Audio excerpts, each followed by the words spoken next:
Well, thank you everybody for coming and joining the meeting today. This is the Justice and Memory Project team that the mayor assembled to work towards atonement that are outlined in the Livingston resolution. Today, our meeting is number 26. We have a meeting for over 2 years. We have that major accomplishment, but we have been meeting over 2 years. So with that, we're going to go ahead and get involved in the meeting. First of all, we always have a moment of silence.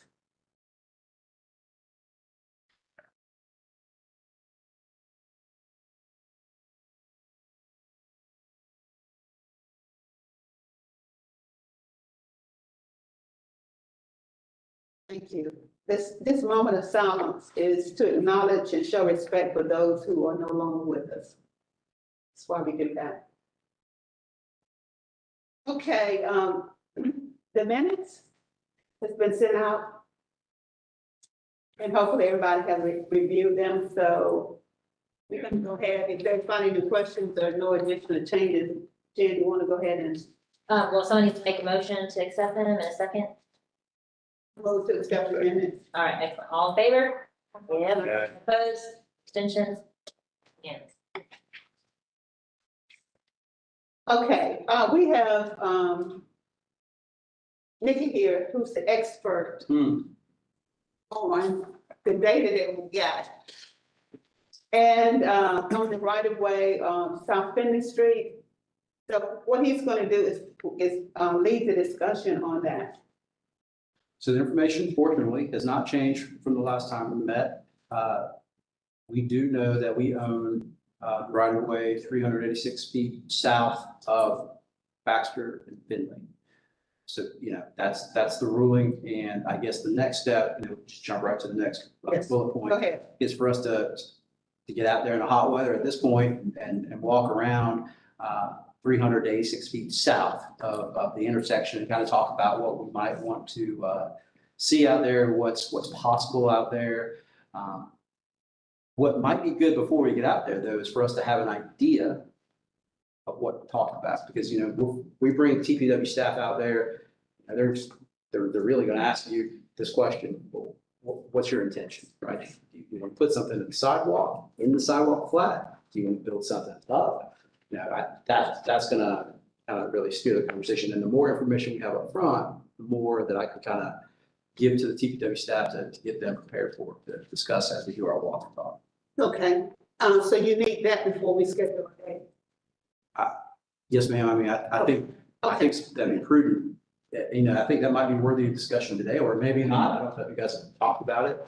We have not talked about it, and Jen has been leading the effort for the mosaic, but what we can do is we can talk about it, point out on paper where we want the markers, then but the possibility of some type of upright mosaic, that's going to be ideal. We can talk about that, and then we can give that to him so he can go ahead and schedule a date, Jen, if that's what you want to do. Oh, I mean, there's lots of ways we could address this. I mean, is there a way that we could just get a detailed map of exactly where 386 feet is, so that we could go just casually walk it? I think a casual walk. So we can be better informed before we get the whole team out there. But you might have had that information already. I haven't seen that. So I think if just those of us on the committee and whoever wants to come, but not bring, we've done these walks with TPW, and I agree, we don't want to bring out the high powered staff with all their rules and regulations till we've seen it. I would rather for us to go out there and just spend some time out there. And just walk in. We got to see it. I don't think we can brainstorm ideas here. And then the second thing I'd say is I know these are our kind of official voting meetings. I would like to be able to have a work session that's more us just chatting and brainstorming on this topic once we've visited it. I think, does that make sense? We go out, without a bunch of staff, just the bare minimum, or we can go without staff. We get a sense of without staff, because we just need to have a clear understanding what this area looks like, and then make a recommendation. And then if we could meet for coffee or something and talk. I mean, I think doing them, in these sort of just right now, I think we need to be able to brainstorm. I think we need some brainstorming, some throwing stuff on some walls, literally, and thinking about it once we see what are the rules for us being able to meet outside of an official public forum for a work type session, a brainstorm type session.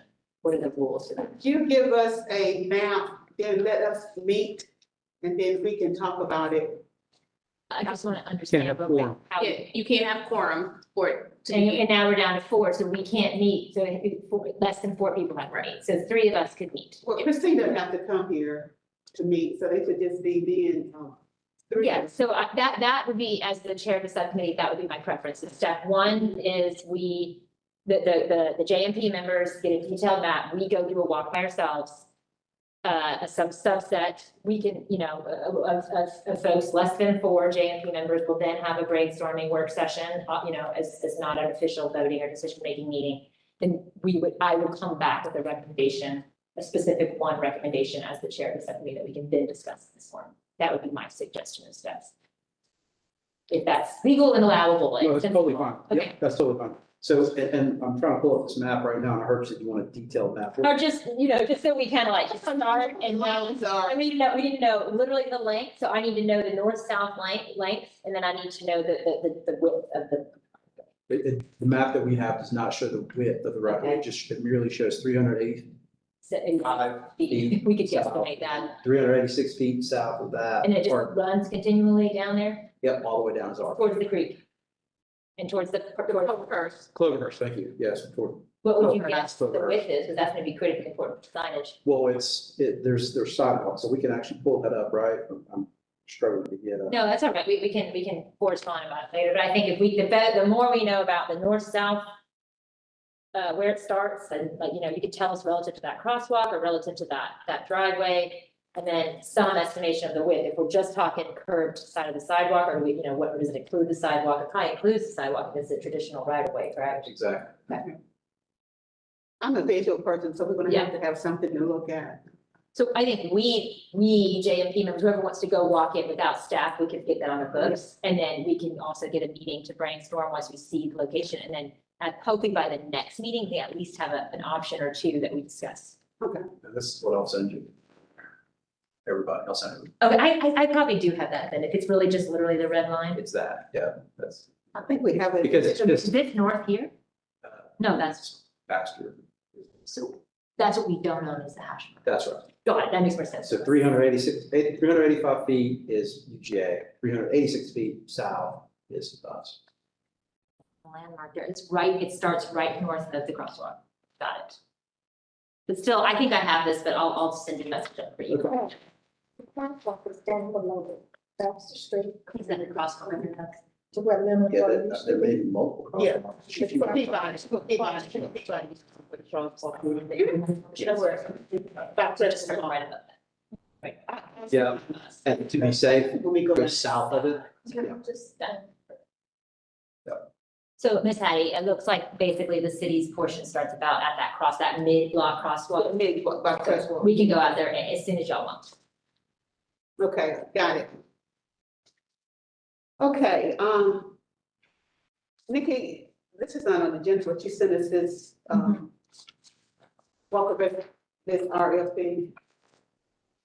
Yes, Somebody. yes, You wanna Cameron. talk about, who wanna talk about it? So staff went ahead, and, based on the framework that was already provided by, members before the work on it, we put it into our official RFP, boiler that we use, and have basically formalized it to be able to be ready based upon you all's, approval of it. Specifically, we want you all to make sure that the scope of services is exactly what you all are wanting. So we set it out ahead of time, so you all had time to review it prior to this meeting. And so that way it gives us enough time. Basically, with the timeline, if everything goes according to plan, we don't have a lot of changes that you all see towards scope of services. The timeline looks like we can put this out as soon as May 1st. But we would just need for you all to ensure that the scope of services is exactly how you all want it. And again, we grabbed the scope of services out of the draft that was provided to staff before. So we didn't do too much workup on it, any changes, but if you all could just provide any feedback on the scope of services, as soon as possible. We have a couple things, but I'll let Patty go first. Go ahead. You have specific comments about it? No, I just reviewed the whole thing Okay. I thought whoever put it together, they did a good job. I agree. Cameron. Cameron. Yeah, no, it's fantastic, yeah. Thank you, Cameron. I have small questions, Yes. like just reviewing it quite closely, like for clarity, right? Okay, so this is probably my biggest question. We end up with language of 3 to 4 signs, and page 15 lists specifically 4 types of signs. I'm just curious how we went from 3 signs to 3 to 4. I'm not necessarily opposed to it. I'm just trying, the walk of recognition is 3 signs and 1 art installation. So I'm curious where we went from 3 to 4 and if we like that. If I could try to answer that question, and Cameron, y'all may have thought about it differently. I thought about the fact that we no longer have a monument at the very end of the walk of recognition.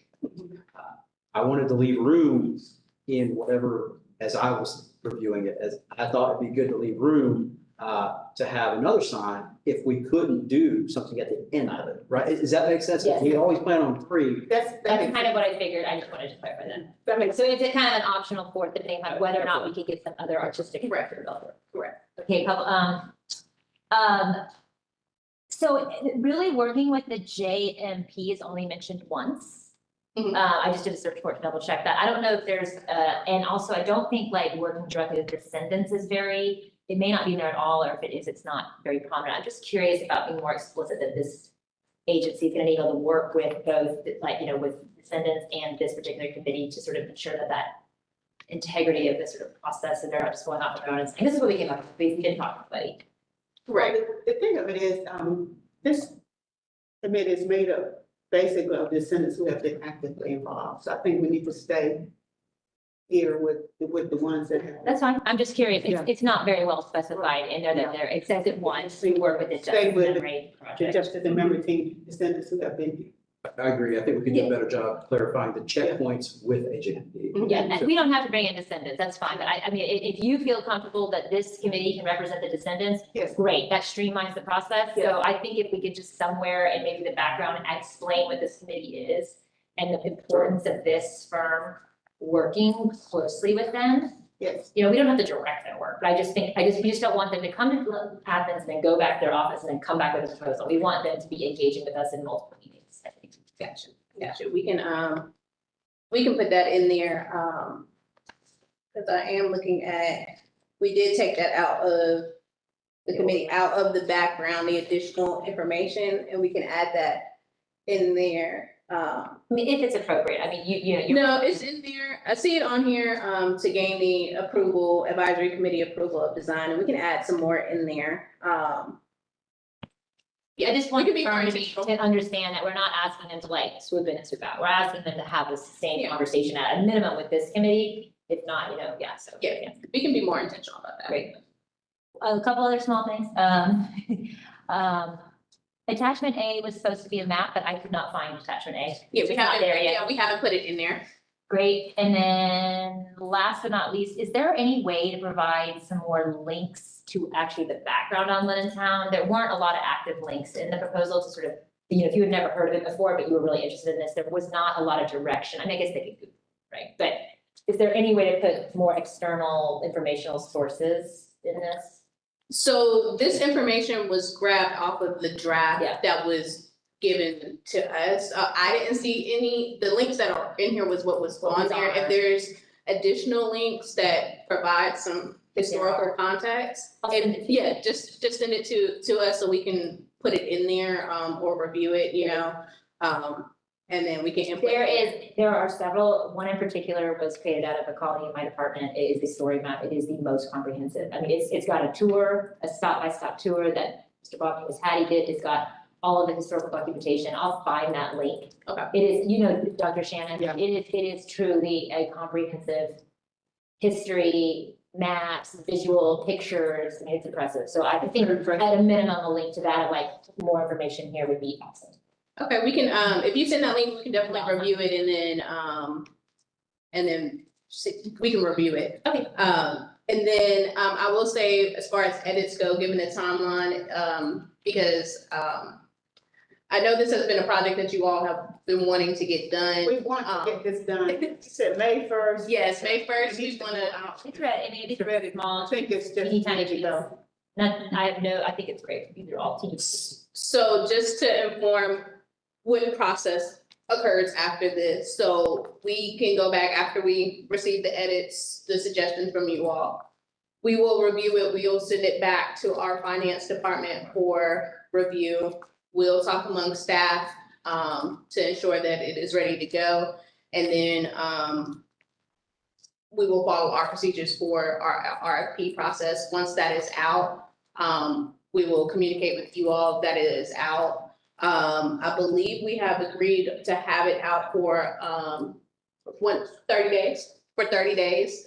And then within those 30 days, it will be up to this committee to get the word out. It will be posted on our websites, our typical, process, our solicitation process there, our website, and then probably on social media. I believe we post it on our social media outlets, State procurement sites. state procurement sites. But we're still always looking for other avenues to post. I think this is a lot for actual signage places, so signage organizations and companies, getting the word out to them. It will be up for 30 days. Once it closes, staff will review the applicants that are there, and then we will provide our suggestions and bring them forth before you all. And then after that, once a decision made, there's more process that comes from that, and we'll communicate that process there. Again, I do just want to reiterate, this process I know is frustrating. We want it to move fast. We're moving as fast as we can. But we want to make sure this is done right. And it doesn't break any of our policies or procedures or anything, but we're going to do it right. And we're going to try to move as fast as we can within the process that we have. And that's fine. Yeah. That's fine. But throughout the whole thing, try to make sure we're communicating so everybody knows, what is to come with that. But that is just where we're at right now with this. It's great, it's, like I said, these are teeny tiny tweaks, I'm Yeah, like. I mean, I've read it and reread it and reread it. Yeah. Well, good job, Cameron. Yep. Yeah, That's all thanks to Cameron there. I'm Can very we excited. recap those updates though? So that was Yeah, just so- to a more explicit description that this company will need to engage with the Justice and Equity Project. Yeah. And possibly adding a link I'm about to send to the Inclusion Office, which is a comprehensive database. It's called a story map. I don't know if you've heard of it. Yeah. So there's a very comprehensive story map. Again, it includes a tour, a wonderful video tour by the study. So those are the two things, JP and the story map is valuable. I'll send that right now to the Inclusion Office. Yeah, you don't need that link, do you? You want more email? No, exactly. Just sending it to the, do you want to be on that, Patty, the link with the story map, or? Just send it to me. Sure, I'll see. So I could just have it. Yeah, it's a really nice. Save it. It's nice. I've seen it 3 or 4 times and I'm sending it out. All right, done, it's sent to your office. Okay, any other questions? If not, we're gonna move on to the affordable housing. There's something. Okay. Yeah, there's something. Yeah, we do get that. Yes, so last time I gave y'all a brief description of some timing related to affordable housing. Alejandra will be overseeing, she oversees our ARPA team, that's the American Rescue Plan Act funding that we're using. So Alejandra's been working real hard on a lot of different things, and she has found a lot of time to work on this. And she's going to talk a little bit about what we have in store for this upcoming RFP. I don't think it's final at this point, but this is kind of what we're thinking. Yeah, okay, so hi, all. Thanks for having me. Yeah, so it really has been a team effort. Cameron's also been involved in this process as well, so we have that input.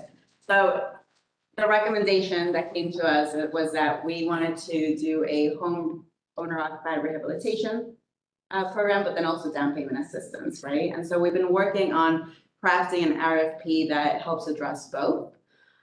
So what we're looking at, and I'll kind of go project by project, I think it's a little bit easier, right? So for the housing rehabilitation, renovation, weatherization part of things, We are looking to put out an RFP that looks for agencies, nonprofit agencies interested in basically facilitating these projects for individuals that have a maximum of 80% AMI if they live within a qualified census tract. And I'll go into that in a minute, or a maximum of 65% of the AMI, which is the average median income, if they live outside of QCTs.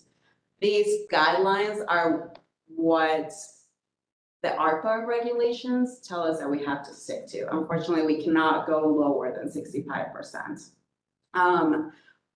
The nice thing about this is that it allows us qualified census tracts or areas within the community that have been shown to have been disproportionately disadvantaged for a variety of reasons. So some of the areas that you might expect, inner East Athens, along the West Hancock corridor, all of the areas that you So would we're talking about, so we can be clear, you're talking about the East Athens area and Hancock area corridor. Yeah, among others. So there are about a dozen QCTs. That's about a dozen in Athens-Clarke County. Mhm. The census tracts. Which, Yeah. Can you remind me about how many people live in a census tract? It's about 13,000 or something, or no, They really, 8,000? They're pretty small. They're pretty small. They get Yeah. like neighborhoods, like parts of neighborhoods, right? yeah, and I wish I would have printed out a map of it, but I can share that with you. Well, you all. can just share that with us later. I just wanted to get everybody getting a great idea of what area you was talking when you were talking about the census tract. Yeah. Okay. And so the nice thing is that this proposal would help individuals who live within those census tracts if they have up to 80% of the average median income, which is fairly low. What is that? So for Speak it so example, everybody can understand what you're saying. yeah, and it really depends a lot on the size of the household. I can look it up real Let's quick. say a household of 4, so we can, have Yes. a general understanding. I'm looking up census tracts right now too, so. Thank you, Nikki. So it's specific to each census tract unit, the AMI. The AMI Or is it is for the whole not, state? it's for the whole county. county. And while I look that up, again, these applications would have to be available to anyone who lives in Athens. However, we can place emphasis on individuals who live within these qualified census tracts. Okay. Mhm. And we can also, well, we cannot say that we can only make these funds available or these programs available only for descendants or only for certain groups of people. We can prioritize individuals who are part of underserved groups. Okay. That includes racial minorities, et cetera. And so that's as far as we can go to specifically assign funds for descendants, if that makes sense. Yes, makes sense. Okay. Right, so for those repair projects, the idea is that, an agency would apply to get the funds. That's a question. Yes. In those communities, what you're talking about, sometimes a percentage of those families are left out because it's air property. It's not, due to someone dying and the grandmother and all that. Can those families be included? They would be if we're able to work through the air clearance, title clearance. That could be something we can add in here that. I think that needs to be added, that's in case somebody have died and they haven't had the money to get the title redone, Christine. And so they inherited, they live there, they pay the taxes and the insurance, but they don't have it in the right name. So I think we have a percentage of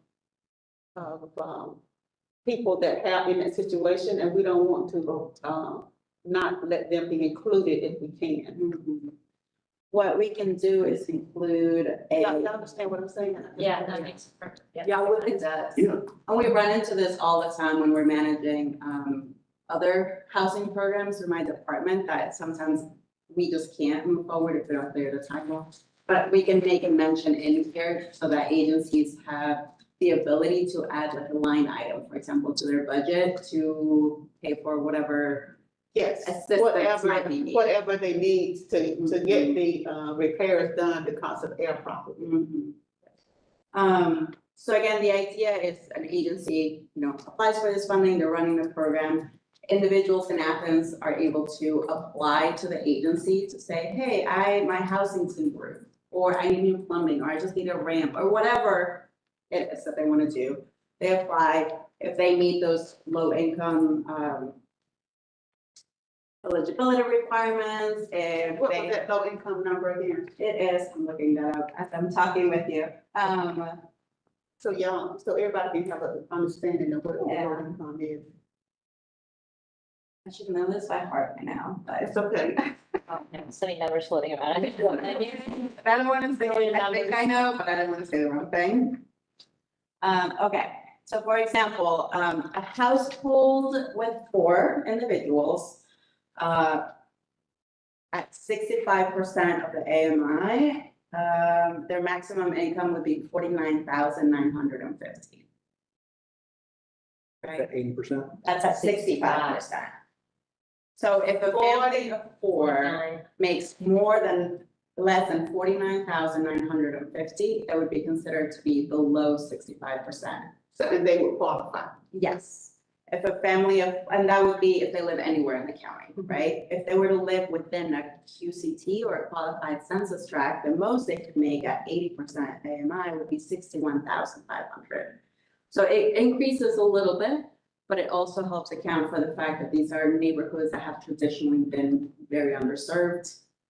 And so it kind of accounts for it in one way or the other. So it's still not very high.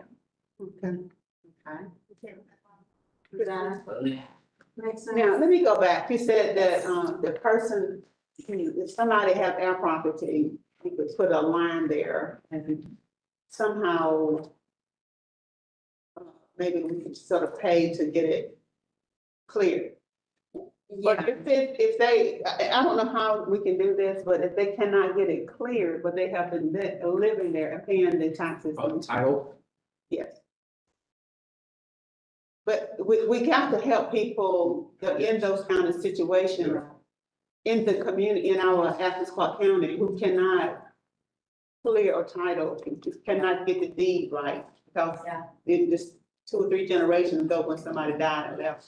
You have a bunch of, you have more than one person, you have 3 or 4. Yeah, we have 5, 6 children and Yeah. families and everywhere. yeah. you have legal aid here. So it's actually a really big problem in Athens and across the state and the country, you know, as you may know. And so my department is looking into working with, there's an agency called Georgia Heirs Property Law Center, something to that effect. So we're trying to figure out if we can work with them so that they can help the community clear titles, not just for this project, but in general. Okay, but this project is particularly critical. Yes. That if we're going to help people, we need to help the people that really, really need it. Yeah. So, and that's why I keep going back to this. Yeah. And out, you know, in the community, sometimes you find in the tracks that you talked about, we're gonna run into that. Mhm. And they cannot, in some instances, they have not been able to qualify for other programs because of this situation. And they don't have the money, the idea, or the means to, and to go through the correct systems to get all that changed. Yeah, and something we can do that could try to address that for this particular project is even just including that mention in the request for proposal telling interested agencies that they would have the ability to perhaps use some of the funds to help clear those titles, if possible. I know that there are some really complex situations when sometimes I'm not an attorney, so I don't know all the things, right? But if possible, that could be something that we ask these agencies to work, So what with families in those situations, if they can't even clear it, you know, we ought to be able to have a situation where we can work with the family. Mhm. Yeah. Like, I mean, clearing may be impossible, but almost impossible, but if we can look at situations and try to work with the family that has been living there for for a generation. Yeah, But this, for instance. Does the University of Georgia have anything as far as a law school that they do pro bono work in the community? There are legal clinics, but I don't know if they do this. I could look at them. It would be helpful if those issues were started to be cleared up prior to, us awarding funds. I can reach out to some of the professors over there and see if they can help, but, Yeah, and there are, I'll get back with you, Steve, but let me reach out to some of the people in the community. but we can definitely add that in, that's a good point. So again, the idea is, again, a resident applies for this, if they meet the eligibility requirements, that they own the house or their title is cleared, right? Or, and that they meet this, income requirements, they would be able to get, a certain amount of money. We're proposing that if it's a repair that only costs $5,000 or less, that it's just granted, it's just given to them, right? That's not, $5,000 covers certain things, but not everything, right? If they need a roof, that's gonna be more than $5,000. And so in order to protect the affordability of the home, right? We don't want someone to get the roof repaired and then turn around and sell it and, move on for other profits. We're proposing doing, it's essentially a 0% interest second mortgage loan that would be forgivable over a period of time, depending on how much money is invested into these projects, right? Sounds good, yeah. So for example, up to $15,000, between $5,000 and $15,000, it would be a 5-year period, right? Within those 5 years, if you don't sell it, you're good. You can sell it year 6 and your loan is forgiven.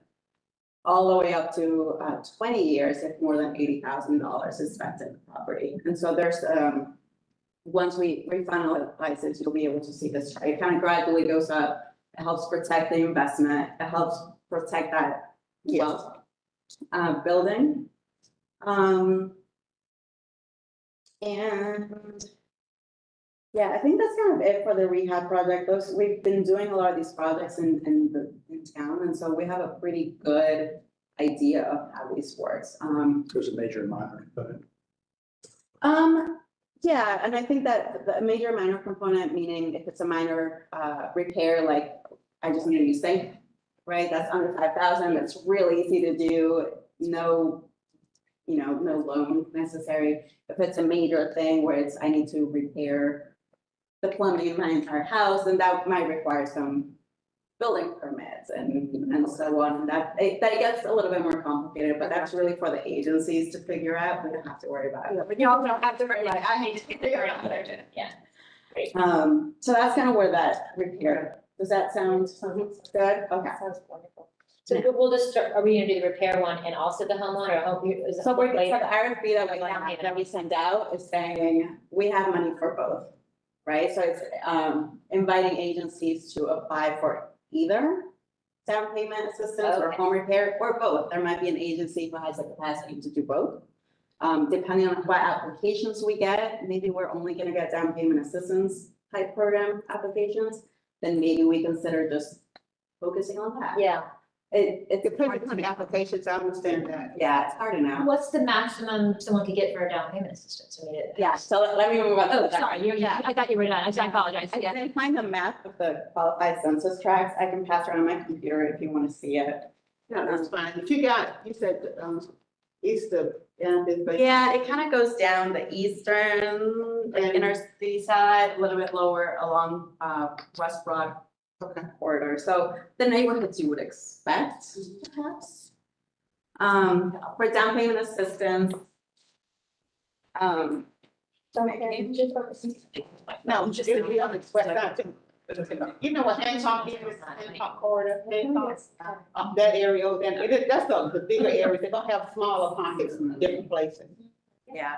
And again, these programs, if someone lives outside of the QCT, If somebody live outside of the. they can still apply, but they would have to have a lower income. There's not a lot. Okay, so we're not excluding anyone, we're just, this is a way to emphasize or prioritize folks who might need it. Which. Yeah. Now for the down payment assistance portion, what we are proposing, this one gets a little bit more complicated, so, again, same income levels. Like to share that. You can see that. Thank you. The income levels would be the same thing, 65% if outside the qualified census tracts, 80% within it. Again, prioritizing individuals who belong to an underserved population. we are proposing also up to $25,000 of down payment assistance or up to 10% of the total home price, depending on what's lower. We know that the median sales price of a house in Athens, it is about 290,000.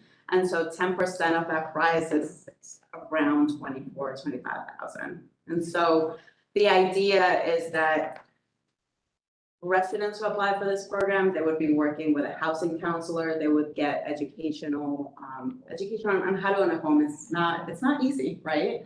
That counseling would also include support in applying for the Georgia Dream, the DCA, the state level down payment assistance program, other funding available to help them layer all these assistance programs so that they can get a mortgage or be able to just make it more affordable for them.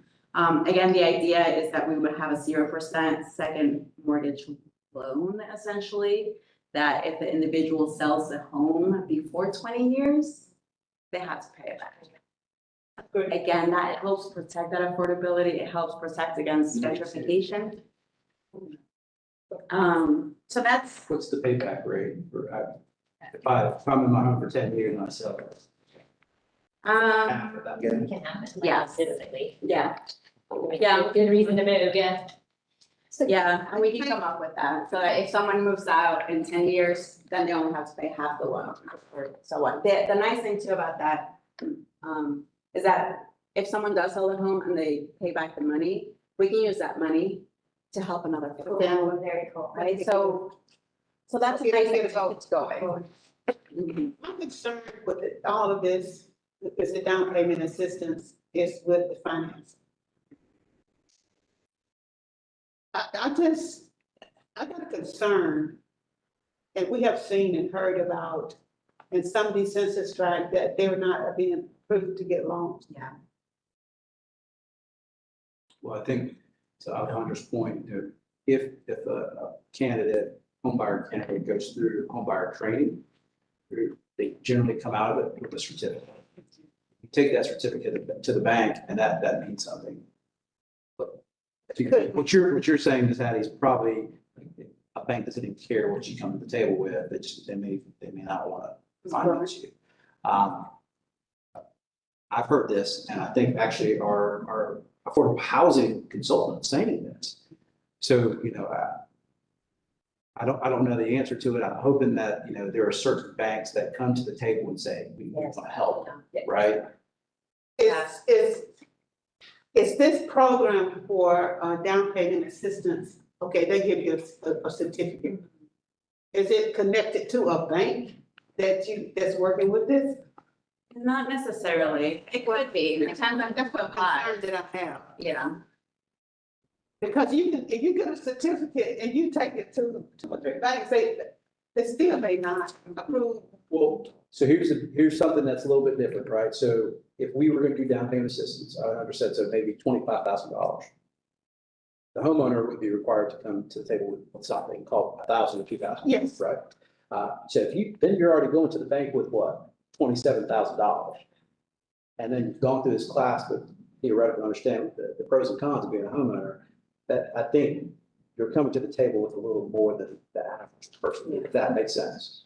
And then the housing counselor would also help them apply for the Georgia Dream. That's what it's called, right? Yeah. Yep. The DCA, the Department of Community Affairs, that's another up to $10,000. So that could potentially be a $37,000 chunk of money that you go to the bank. And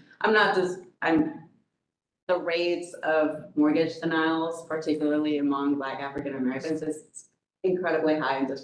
No, we know, we're not Yeah. debating that. No, What can we do, okay?